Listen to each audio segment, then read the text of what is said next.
السلام عليكم ورحمه الله. نتمنى انكم تكونوا على خير وانتم كتشاهدوا هذا الفيديو. اليوم ان شاء الله غادي نحضر معكم الدنجال المخلل اللي كيجي زوين بزاف بالطريقه التقليديه. كناخذ الدنجال يكون طري، كنقيوه مزيان مزيان وكنفلحوه على 4، كنوضعوه في الكسكاس باش يتبخر. من بعد كنخليوه حتى ينشف مزيان مزيان هذاك الماء. انا خليته تقريبا نص نهار، بحيث كنت صايبته في الصباح حتى الليل عاد كنصايب معكم شرموله.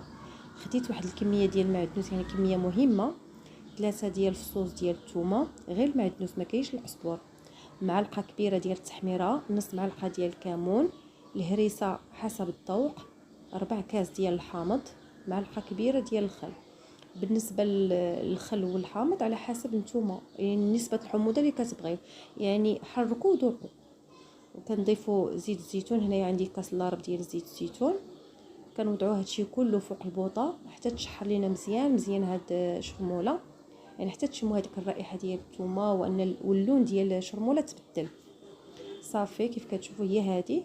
كناخذوا واحد البواطه تكون يعني محكمه الاغلاق، كنوضعوا شويه ديال الشرموله في القاع ديالها، كناخذوا هذوك الدنيجيلات وكنشرملوهم مزيان مزيان من الداخل.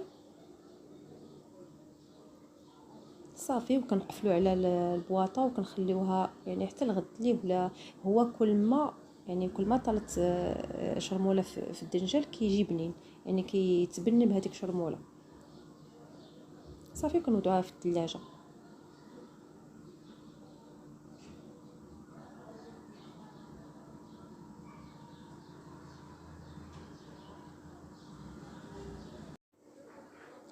هذا هو الدنجال ديالنا، داز عليه تقريبا 48 ساعه، عاد بدينا ناكلو منه، كيجي زوين بزاف. نتمنى انكم تجربوه. السلام عليكم ورحمه الله تعالى وبركاته.